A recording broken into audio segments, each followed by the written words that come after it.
So we're into scene 3 in Act 1. Let's get into it.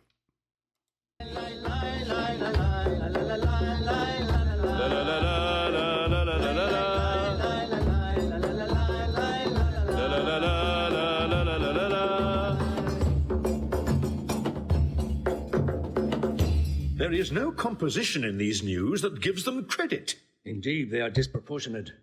My letters say 107 galleys. And mine 140. And mine 200. But though they jump not on a just account, as in these cases where the aim reports, 'tis oft with difference, yet do they all confirm a Turkish fleet and bearing up to Cyprus. Nay, it is possible enough to judgment.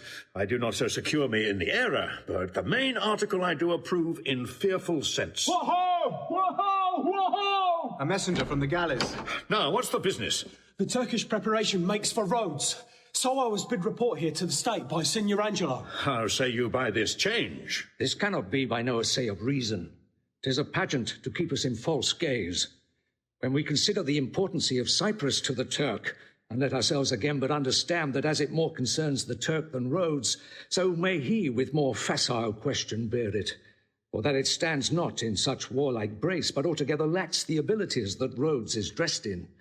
If we make thought of this, we must not think the Turk is so unskilful to leave that latest which concerns him first, neglecting an attempt of ease and gain to wake and wage a danger profitless. Nay, no. Okay, so here are the senators talking about the battle. At any rate, they're having a meeting and they're looking at different letters, different reports, and they don't match up.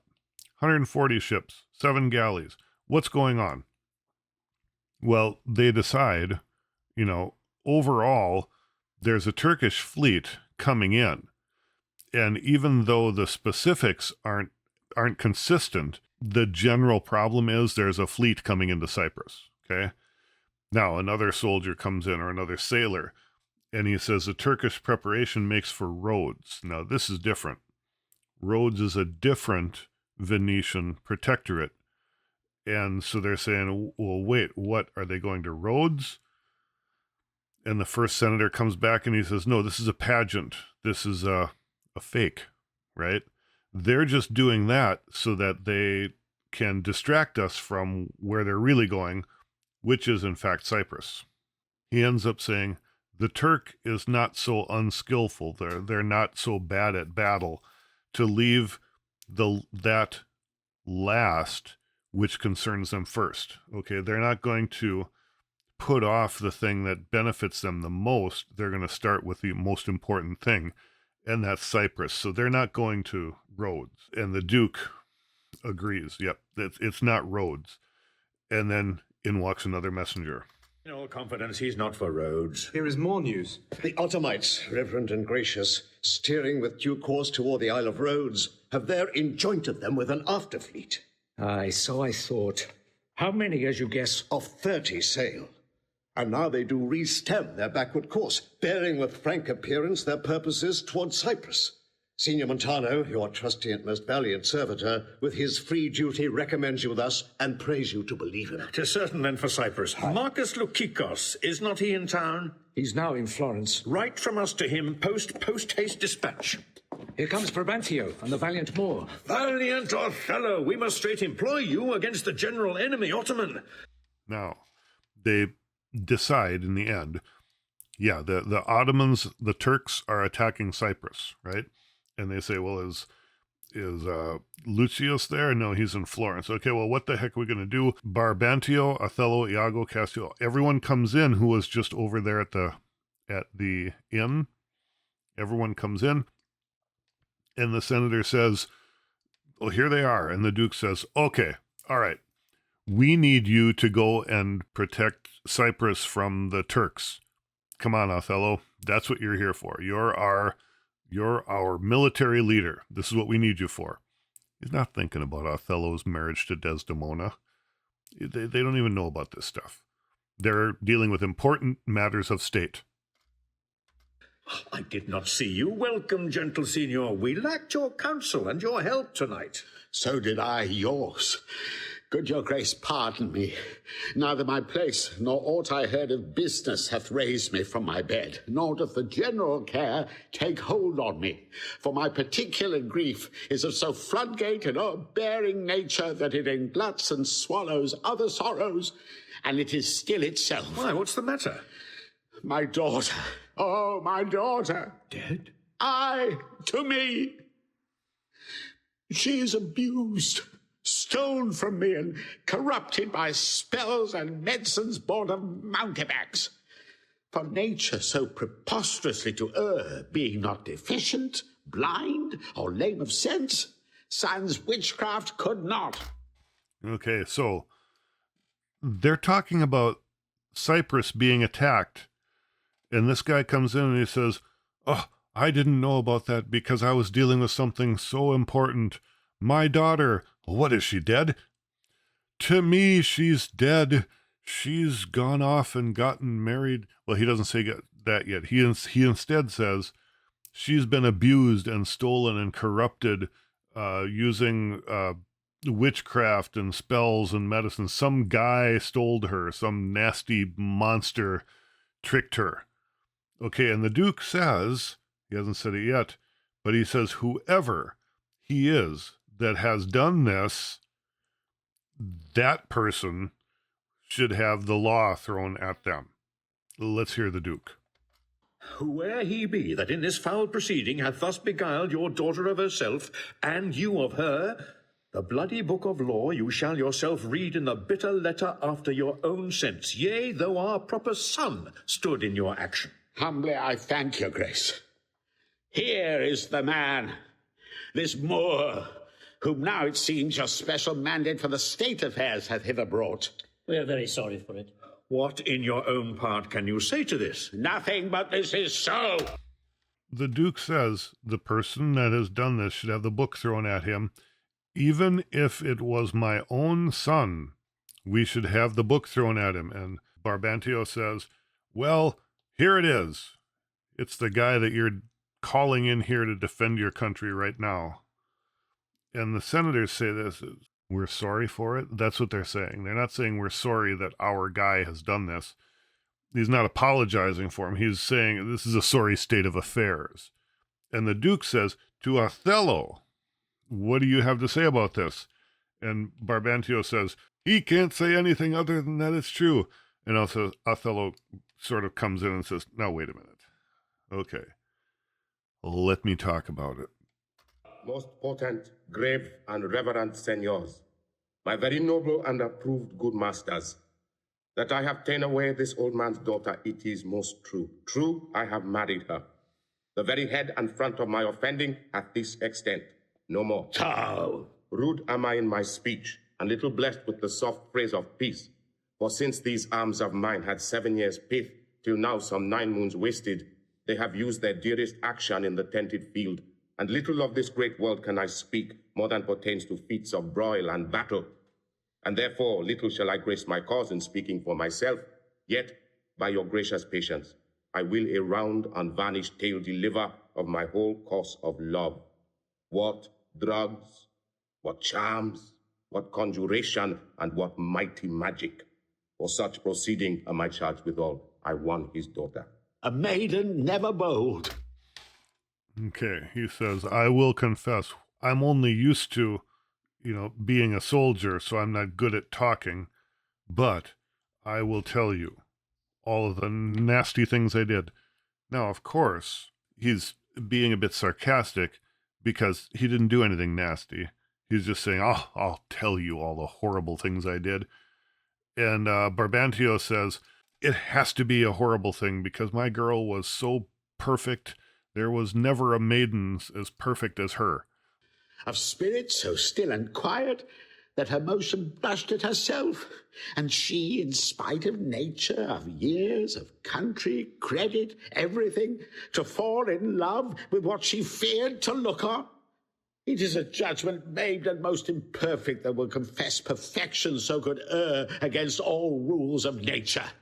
I must be driven to find out practices of cunning hell why this should be. I therefore vouch again that with some mixtures powerful o'er the blood, or with some dram conjured to this effect, he wrought upon her. To vouch this is no proof, without more certain and more overt test than these thin habits and poor likelihoods of modern seeming do prefer against him. But Othello, speak.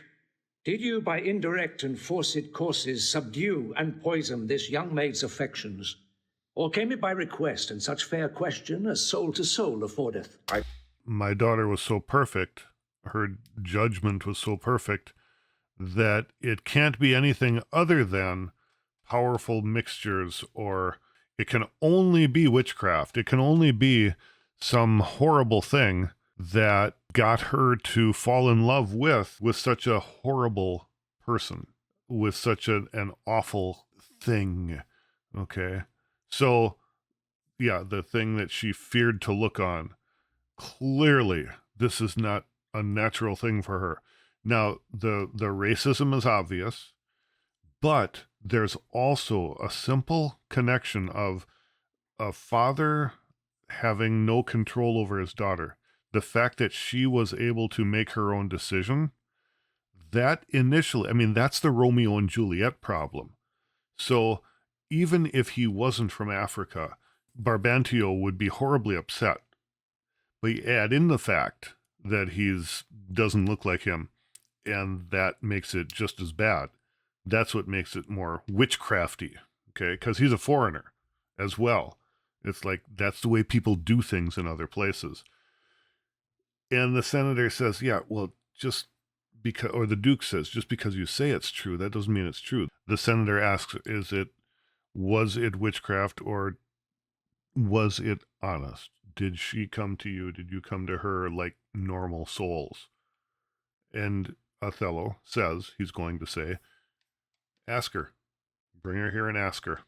I do beseech you, send for the lady to the sagittary, and let her speak of me before her father. If you do find me foul in her report, the trust, the office I do hold of you, not only take away, but let your sentence even fall upon my life. Fetch Desdemona hither. Hear what he says here. If you find me foul in her report, if she says I did something wrong, don't only take away the office that you gave me, but let your sentence fall even to my life. Take my life away. Okay, so he's, and at this point, I mean, he's telling the truth. She really does love him. You'll hear that it was not any witchcraft. Duke says, go and get her. And Othello says, okay, this guy can tell you where to find her. My ensign, Iago, he can help you find her. Ancient, conduct them. You best know the place. Until she come, as truly as to heaven, I do confess the vices of my blood. So justly to your grave ears, I'll present how I did thrive in this fair lady's love, and she in mine. Say it, Othello. Her father loved me. Oft invited me. Still questioned me the story of my life from year to year. The battles, sieges, fortunes that I have passed. I ran it through, even from my boyish days to the very moment that he bade me tell it, wherein I spoke of most disastrous chances, of moving accidents by flood and field, of hairbreadth escapes in the imminent deadly breach, of being taken by the insolent foe and sold to slavery, of my redemption thence, and portents in my travels history, wherein of Anta's vast and deserts idle, rough quarries, rocks, and hills whose heads touch heaven. It was my hint to speak. Such was the process, and of the cannibals that each other eat, the anthropophagi, and men whose heads do grow beneath their shoulders. This to hear would Desdemona seriously incline, but still the house affairs would draw her thence, whichever as she could with haste dispatch, she'd come again, and with a greedy ear devour up my discourse, which I, observing, took once a pliant hour, and found good means to draw from her a prayer of earnest heart, that I would all my pilgrimage dilate, whereof by parcels she had something heard, but not intentively. I did consent, and often did beguile her of her tears, when I did speak of some distressful stroke that my youth suffered. My story being done, she gave me for my pains a world of sighs. She swore I' faith, 'twas strange, 'twas passing strange. 'Twas pitiful, 'twas wondrous pitiful. She wished she had not heard it, yet she wished that heaven had made her such a man. She thanked me and bade me, if I had a friend that loved her, I should but teach him how to tell my story, and that would woo her. Upon this hint I spake. She loved me for the dangers I had passed, and I loved her that she did pity them. This only is the witchcraft I have used. Okay, so here's his story. Her father, Barbantio, I used to go there and talk with him. He loved me. He invited me to come by. And while I told him all of my stories, she would hear, while she was off doing, her duties in the house, she would run back to hear more. She liked my stories just as much as her dad did. And then there was this one time that she said, "Can you just tell me more stories?" And I said, I was alone with her, and I said, "Okay." And I beguiled her of her tears. I told stories that made her cry when I told her of how horrible things were for me. And she reacted with compassion. And she said, if I had a friend that loved her, I should teach him how to tell my story, and that would woo her. Asking for a friend. If you were to tell your story, or someone told your story, that would really win me over. If your friend did that. So, upon this hint, I spake. I said, I kind of think you're my girl. And they fell in love. She loved me for the dangers. I loved her that she pitied my dangers. That's it. That's the only witchcraft. She was won over by my super manliness, my superhero stories. And here she is now to tell her story. Let's hear what she has to say about it. She just walked in with Iago. He says, "Here comes the lady. Let her witness. Let her testify." Here comes the lady. Let her witness it. I think this tale would win my daughter, too. Good Brabantio, take up this mangled matter at the best. Men do their broken weapons rather use than their bare hands. I pray you hear her speak. If she confess that she was half the wooer, destruction on my head, if my bad blame light on the man. Come hither, gentle mistress. Do you perceive in all this noble company where most you owe obedience? Oh, man. You sure you want to go there? This is Dad saying, okay, we will listen to her.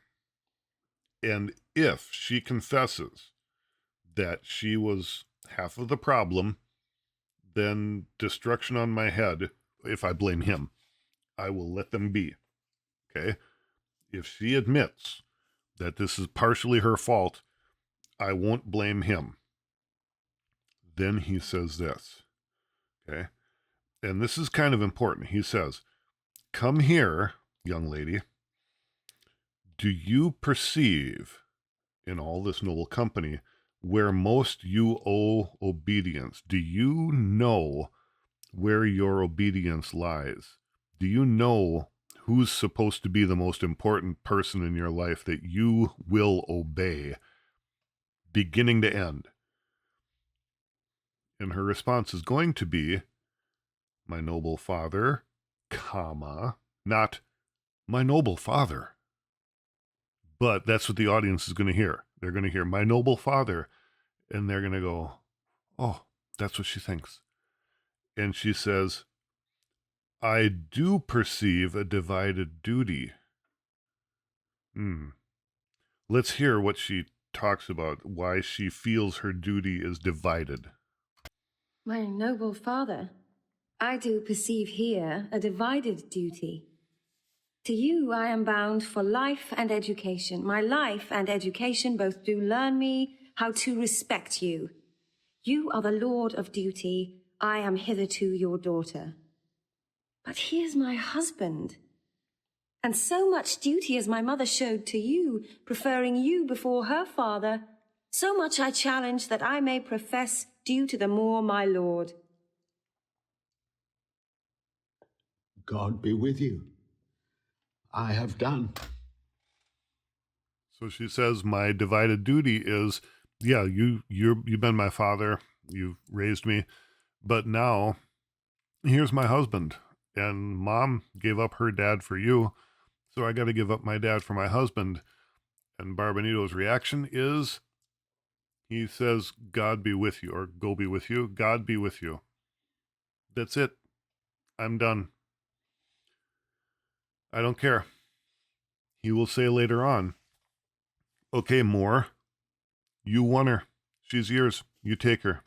I'm done. She's not my daughter anymore. Get out of here. Listen to him. Please it your grace on to the state affairs. I had rather to adopt a child than get it. Come hither, Moore. I here do give thee that with all my heart, which but thou hast already with all my heart I would keep from thee. For your sake, jewel, I'm glad at soul I have no other child, for thy escape would teach me tyranny to hang clogs on 'em. I have done, my lord. I'm finished with my thing. I'm done with you.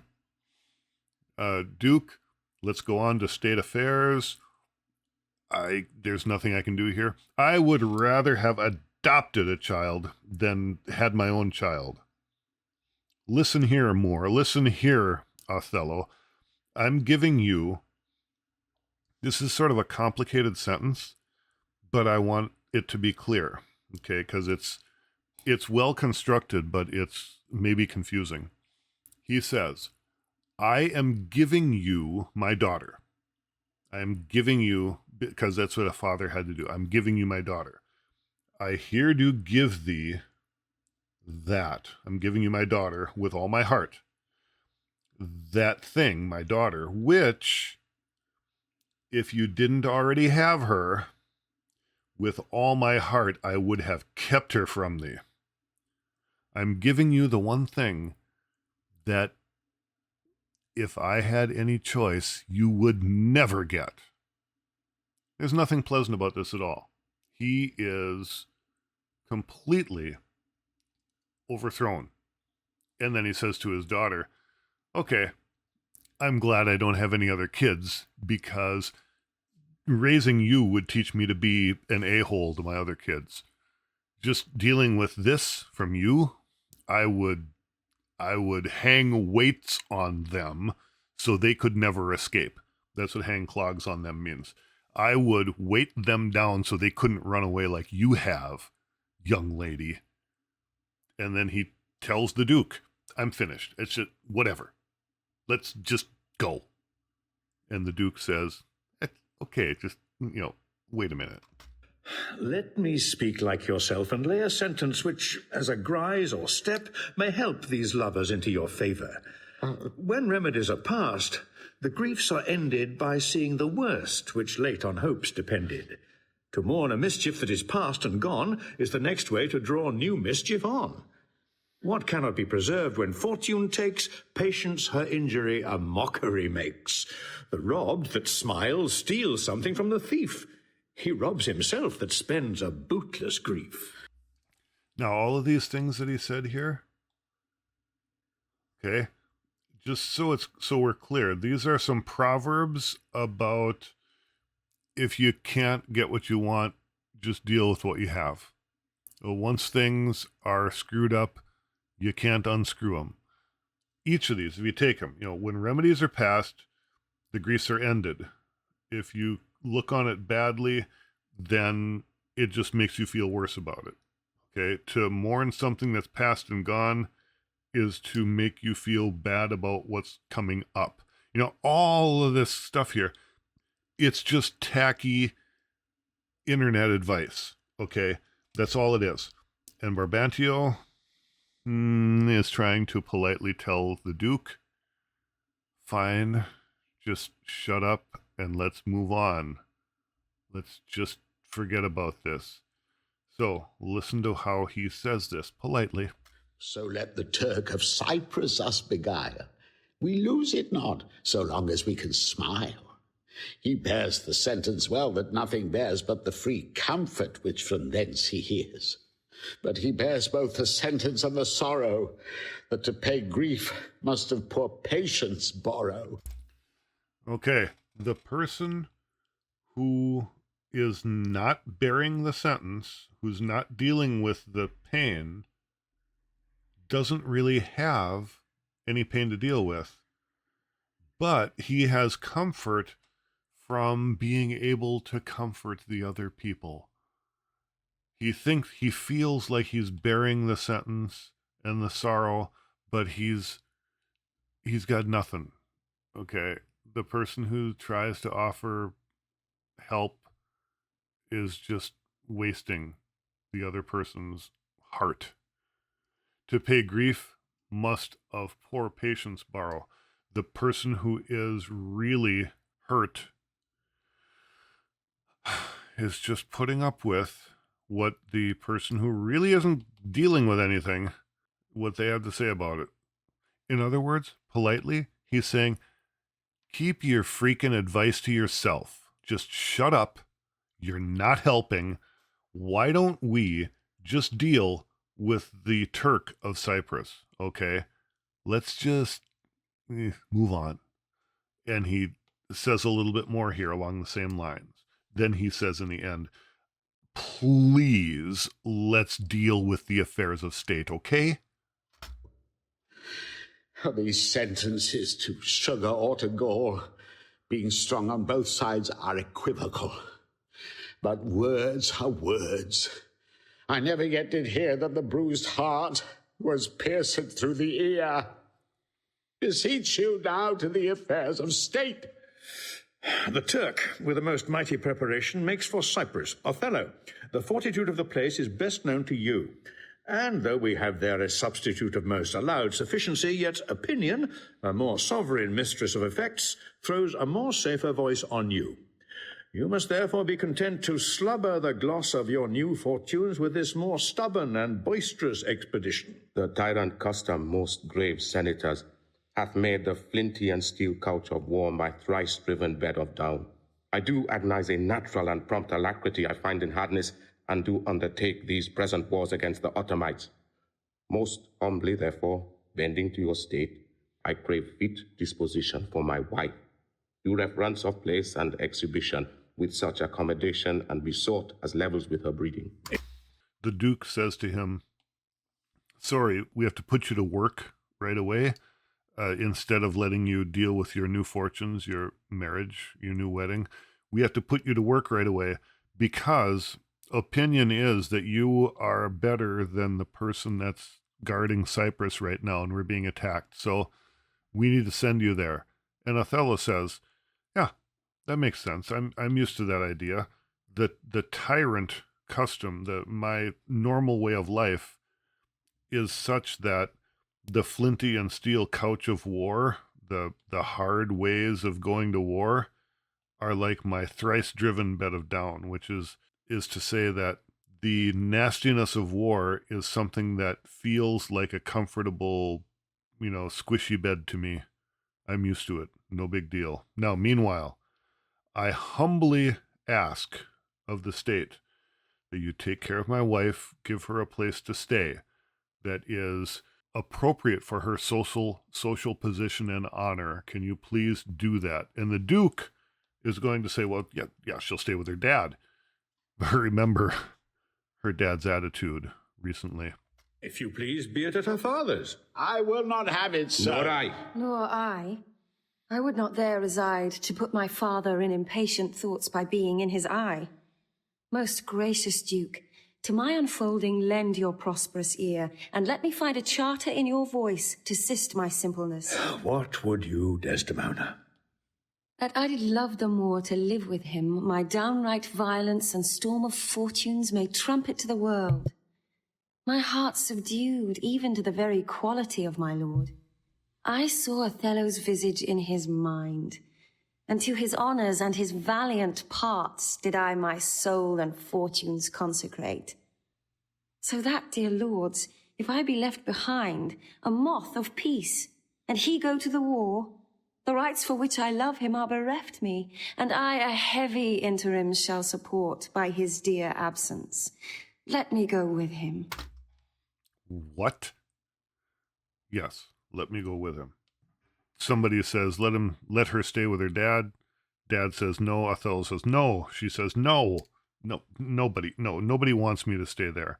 In fact, let me ask you this. The Duke says, what do you want? She says, I fell in love with his valiant warriorship. So if he's going off to war, I mean, that's like my favorite part of him. So I'd kind of be missing it if I stayed home. It would be bereft me. I would be kept from that one thing that I think is so great about him. Let me go with him. Now, this is a woman asking to go off to battle with her husband, who's the general. Does that mean she's going to fight? No, it doesn't mean she's going to fight. It does mean that she's going to be sort of a burden on the army. But this is olden days, and so if you're in charge of the army, you can probably have your wife come along. That's what she asks. She says, let me go with my husband off to protect Cyprus. Let's hear what Othello says. Let her have your voice. Vouch with me, heaven. I therefore beg it not to please the palate of my appetite, not to comply with heat, the young effects in me defunct, and to proper satisfaction, but to be free and bounteous to her mind. And heaven defend your good souls, that you think I will your serious and great business scant when she is with me. No, when light-winged toys of feathered Cupid seal with wanton dullness my speculative and officed instruments, that my disports corrupt and taint my business. Let housewives make a skillet of my helm, and all indign and base adversities make head against my estimation. Be it as you shall privately determine, either for her stay or going. The affair cries haste, and speed must answer it. You must away tonight. In the end, we'll get back to what Othello says, but the Duke says, fine, whatever, I don't care. You decide. Be it as you shall privately determine. You figure it out, Othello. You can take her or you can leave her. That's fine with me, but you got to get going. And then the senator says, you need to get out tonight. Now let's hear the way Othello sort of made his argument here. He said, okay, let her have your voice. Let her do this. Let her go with me. And he says, it's not to please the palate of my appetite that I want her to go with. It's not because, I want to hang out with my wife. That's not what it is. It's not to comply with the heat and proper satisfaction of my youthful desires, because my youth is kind of gone. I'm an old man, which we hear a couple of times that he's older, but it's not like a big deal. Okay. But he says, so it's not that I want to, get busy, that I want her along. It's because I want to be free and bounteous to her mind. I want to be generous to her. She wants to go. I want her to have what she wants. Let her go with me. Okay. And then he says, heaven defend your souls if you think that I'm going to be scant with your business when she's with me. I'm still going to do my work. Don't worry about that. When the light-winged toys of feathered Cupid seal with wanton dullness my speculative and affected and officed instrument, when I get distracted by some girl, then may housewives make skillets of my helmet. May I become no longer a soldier and just be like some old stupid dope. Let some housewife take my helmet off and use it as a dishpan. Trust me. She's not coming along for me to get busy with I just want her to be able to come along. The Duke says, fine, just go. And the senator says, you need to leave tonight. And Desdemona says, what, tonight? And the Duke says, yes. And Othello says, okay. So you get a little bit of this, what? And we get, that's fine. So you can tell, she is a little bit innocent. She is a little bit ignorant. She is a little bit too pleasant. And he is a little bit harsh. He is a little bit cold. He is a little bit businesslike. Okay? Now, this will be important for us to remember later. So she's innocent, poorly written. She's kind. She's, I'll say, soft, right? He's hard and businesslike.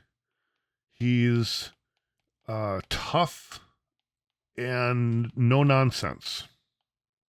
And this difference is a difference that's going to stand out later. Okay, we want to remember this is the first time we see this. Let's hear the rest of the scene. With all my heart. At 9 a.m, here we'll meet again. Othello, leave some officer behind, and he shall our commission bring to you with such things else of quality and respect as doth import you. So please your grace, my ancient, a man he is of honesty and trust, to his conveyance I assign my wife, with what else needful your good grace shall think to be sent after me. Let it be so. Good night to everyone, and noble signor, if virtue no delighted beauty lack, your son-in-law is far more fair than black. Adieu, brave Moor. Use Desdemona well. Look to her, Moor, if thou hast eyes to see. She has deceived her father, and may thee. My life upon her faith. Oh, wait a minute. Okay. Here's some foreshadowing. Okay. So, the Duke has said, okay, you go, get started. Othello says, okay, what I'll do is I'll have my ensign, Iago, come here tomorrow, and he'll get final instructions. He will take my wife and the final instructions and meet up with me later on. Okay. And the Duke says, okay, that sounds fine. Then he says to Brabantio this backhanded compliment. He says, if all things were the same, I think your son-in-law is a lot more fair than black. It's very white of your son-in-law to be the kind of guy he is. Yeah, that's kind of what he says. Acknowledging the fact that what he is saying in part is that if black is a color of doom and maybe evil, regardless of whether it's a human pigment, he's saying, your son-in-law doesn't seem to be a bad guy, so don't hold his skin against him. So it's almost a compliment, but not really. Yeah. We just want to be aware that that's some of the commentary that goes on throughout the play. Brabantio says then to Othello, a very important line. Very important line. Okay? Look to her more. Look to your wife. Pay attention to her, if you have eyes to see.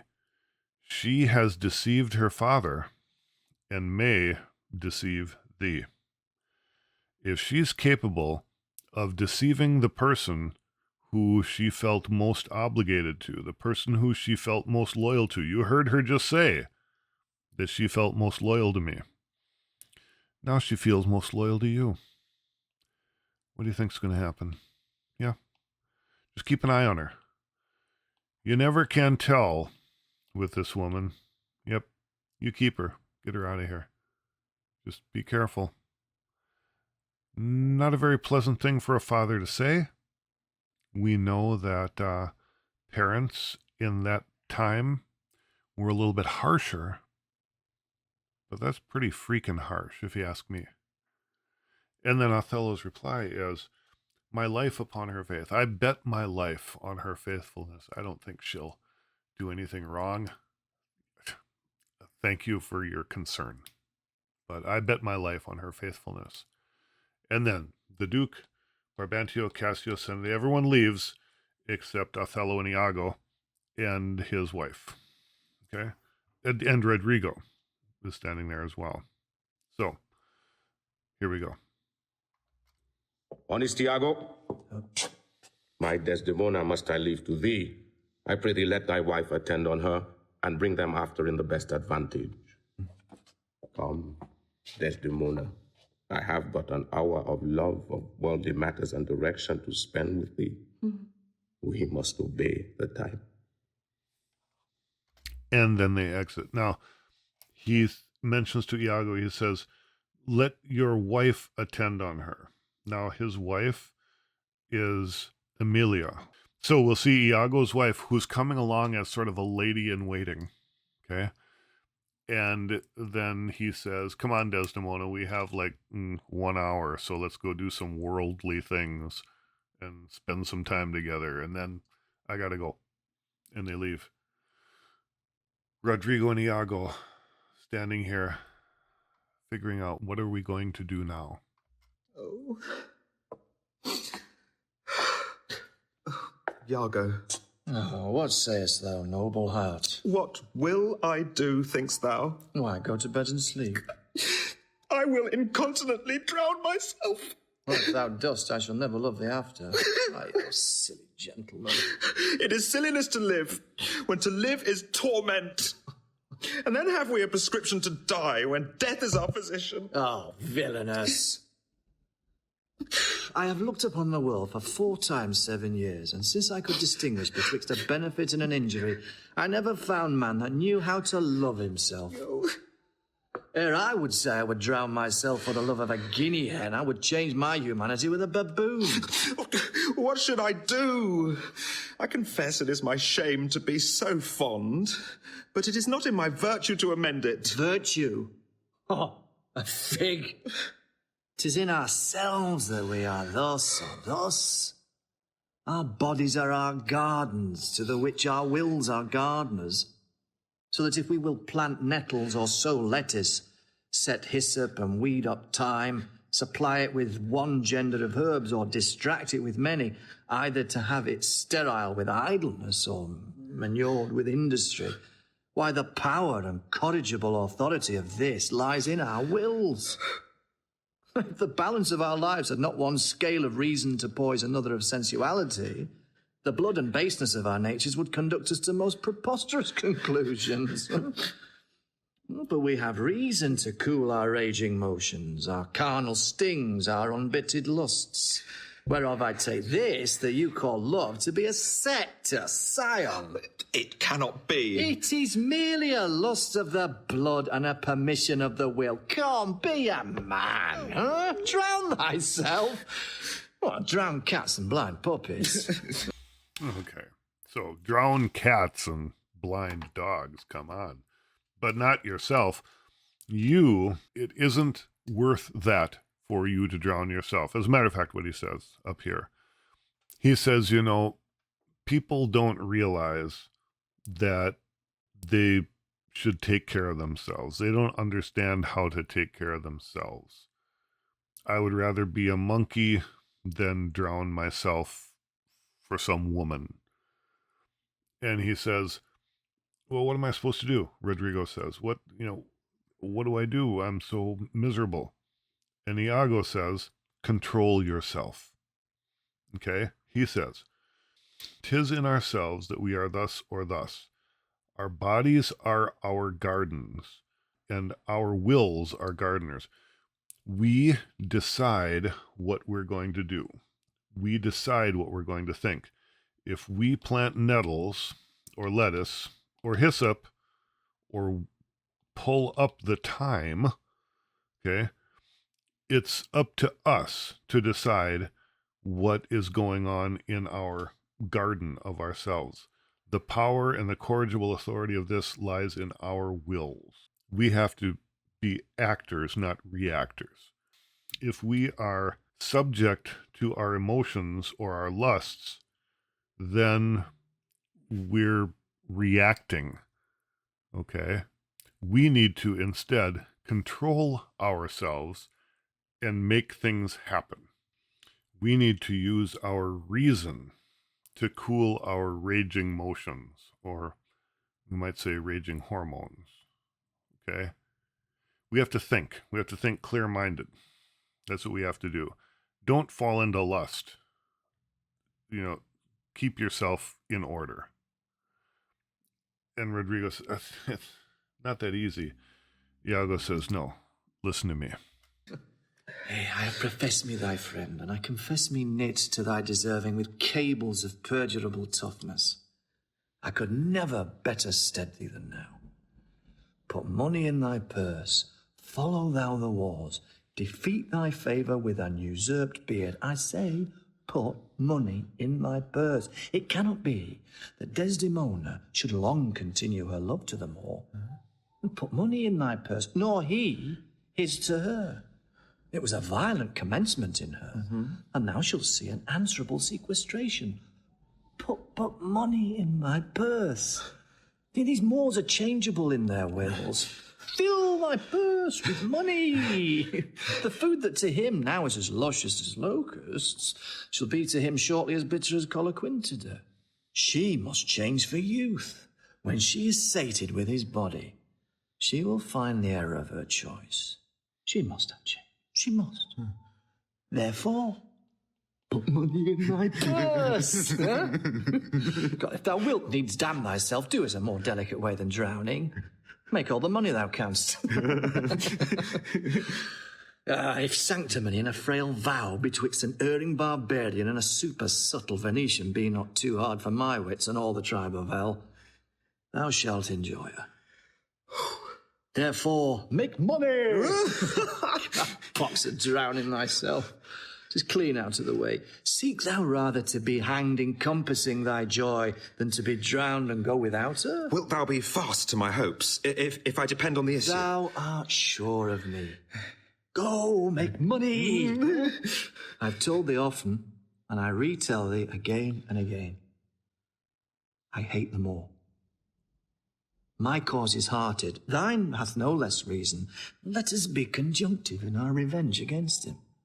If thou canst cuckold him, thou dost thyself a pleasure, me a sport. There are many events in the womb of time which will be delivered. Travers, go, provide thy money. We will have more of this tomorrow. Adieu. Now, before he heads off, let's cover some of these things. Okay, so he says, okay, lust is not something that you can depend on. I mean, you're not in love, you're in lust. Okay, so don't drown yourself. Okay, I've never given you any better advice than I will right now, he says.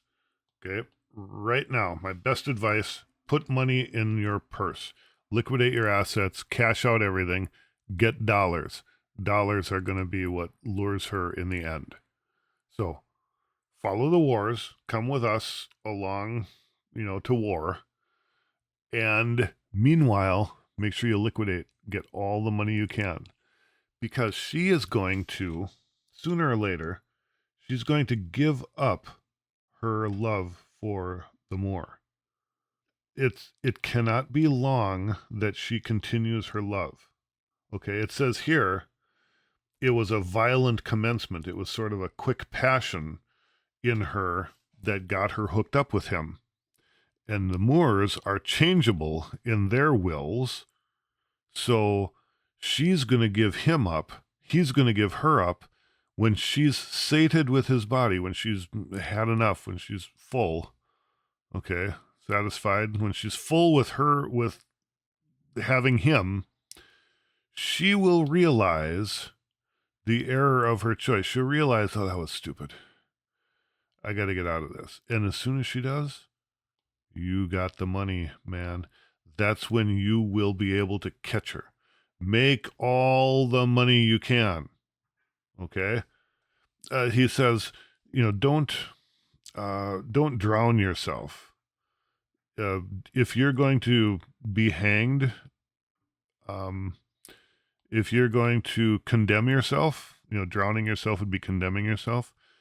Instead, condemn yourself by making a lot of money, right? Because that's also a sin. Do that sin. And Rodrigo says, you'll be on my side? You'll help me out with this? And he says, you can count on me, man. Go make money. Remember, I hate the Moor. I hate Othello. So let us be conjunctive. Let us combine our powers. Then he says this, and this is a thing that you probably have never heard. If thou canst cuckold him. Cuckold is an old-fashioned term, and it says seduce his wife. A cuckold is the man whose wife is being hooked up with some other guy. The husband is the cuckold, and so that's the noun for what he is. And what this guy is doing to that husband is cuckolding him by getting together with the man's wife. So you'll hear that a couple of times in the play, just so you know what that word means. And he says, go and take care of this. Go get some more money. We'll see you tomorrow. And Rodrigo says, so we're going to meet in the morning? Where shall we meet in the morning? At my lodging. I'll be with thee betimes. Go too. Farewell. Do you hear, Rodrigo? What say you? No more of drowning, do you hear? I am changed. Go too. Farewell. Put money enough in your purse. Yeah, I'll sell all my land. Thus do I ever make my fool my purse. For I, mine own gained knowledge, should profane if I would time expend with such a snipe, but for my sport and profit.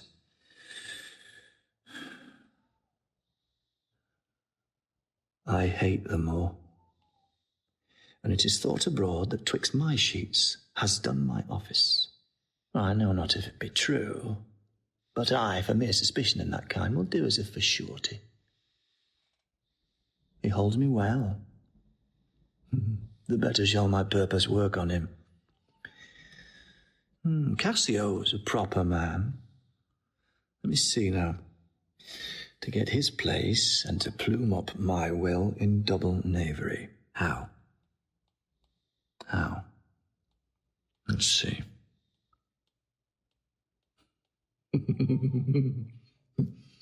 After some time, to abuse Othello's ears, that he is too familiar with his wife. He hath a person and a smooth disposed to be suspected, framed to make women false. The Moor is of a free and open nature that thinks men honest that but seem to be so, and will as tenderly be led by the nose as asses are. I have it. It is engendered. Hell and night must bring this monstrous birth to the world's light. Now, this is the planning stage. This is where Iago comes up with the rest of the play. Notice, he says, I make my fool my purse. I'm taking advantage of this idiot. I would never expend my time with such a snipe as this Rodrigo if it weren't for my own sport and my own profit. I hate Othello. And, here's the thing. It is thought abroad. Some people think, it's been rumored, that between my sheets, he has done my office. I've heard that he slept with my wife. We are going to hear about this again. This notion that Othello has been with Iago's wife. We'll have to see if we feel this is true. Be suspicious of it. I mean, don't believe it necessarily. Remember, Iago is not a pleasant guy. He's an evil guy. So anything he hears that might be evil, he's going to believe that first, right? But so this is sort of a complicating factor, but it's it moves him again down his line of reasoning. He says, Othello holds me well. He says, Othello trusts me, and since he trusts me, I can, work my purposes on him. Cassio, how am I going to screw up Cassio? Let's see. I can make it look like Cassio is fooling around with his wife. That's it. So I will lead Othello by the nose to feel suspicious, and I will make Cassio look guilty. There you go. Make Cassio look guilty, get Othello suspicious. It sounds like an idea. It's engendered. My plan has been born. And that's the end of Act 1.